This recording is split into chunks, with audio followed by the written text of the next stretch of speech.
زندگی آ گئی رونقیں آ گئیں، زندگی آ گئی رونقیں آ گئیں، بزم عالم میں کیف و سرور آ گیا، آمنہ کے مقدر پہ قربان میں، آمنہ کے مقدر پہ قربان میں، گود میں جن کی خالق کا نور آ گیا، سب سے پہلے تھا ان کو بنایا گیا، سب سے پہلے تھا ان کو بنایا گیا، نور رحمت سے ان کو سجایا گیا، ایسی تصویر محبوب کی کھینچ دی، خود خدا کو بنا کے سرور آ گیا،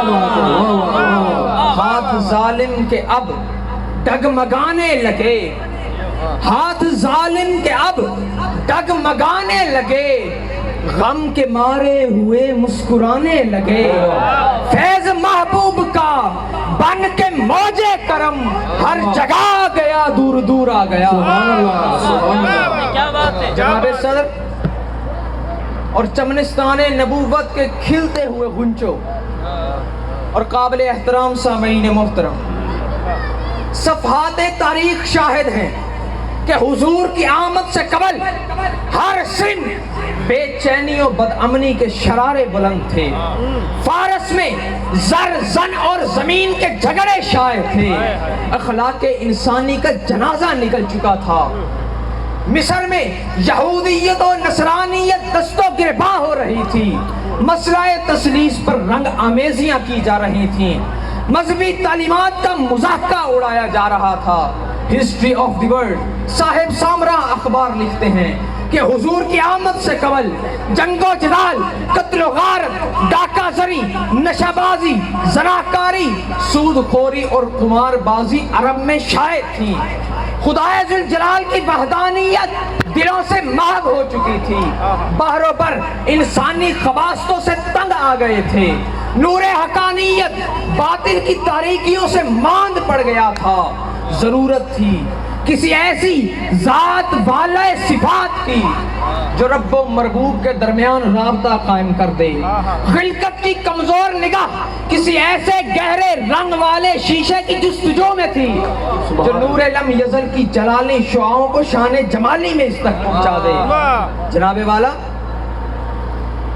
اس چمنستان دیر میں بارہا حروف پرور بہاریں اپنی اپنی بے مثال رنگینیاں دکھا چکی ہیں، اس قرۂ ارضی نے اپنے اندر ہزاروں نہیں لاکھوں خوشیوں کو جنم دیا، آسمان نے کروڑوں لطف اندوز مناظر کا مشاہدہ کیا، لیکن 12 ربیع الاول کی تاریخ وہ تاریخ ہے جس کے انتظار میں اس چمنستان دیر نے کروڑوں برس صرف سرکار کی آمد، دلدار کی آمد، پیارے کی آمد، لجپال کی آمد، آمد مصطفیٰ، کروڑوں برس صرف کر دیے، کارکنان قضاء و قدر کی بزم آرائی، ماہ خورشید کی درخشندگی،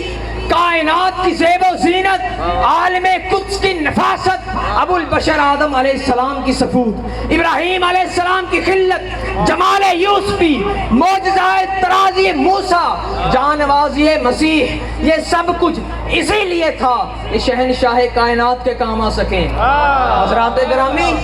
12 ربیع الاول کی رات ایوان کسریٰ کے 14 کنگرے گر گئے، فارس کا آتش کدہ بجھ گیا، سچ تو یہ ہے ایوان کسریٰ نہیں بلکہ شان عجم، شوکت روم، سر بلندی چین اور محلات فلک بوس گر پڑے، آتش فارس نہیں بلکہ آتش کدائے کفر و گمراہی سرد ہو کر رہ گیا،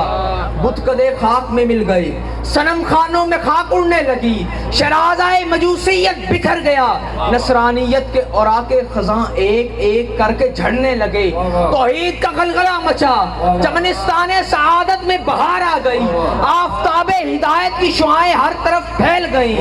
الغرض پردے اٹھے نگاہ سے، ہر شے نکھر گئی، تنویر صبح و رات کے رخ پر بکھر گئی، دشت و جبل سے نور کے بوندے لپک پڑے، کلیوں کے جام پھولوں کے ساغر چھلک پڑے، برگ و شجر نہال ہوئے جومنے لگے آپس میں ایک ایک کا منہ چومنے لگے کرنوں کا رقص ہونے لگا برق و بار پر کرنوں کا رقص ہونے لگا برق و بار پر فردوس عکس ریز ہیں ہر لال ازار پر بادل فضائے دہر پہ رحمت کے چھا گئے بادل فضائے دہر پہ رحمت کے چھا گئے آئی صدا کے سید کونین سبحان اللہ نعرہ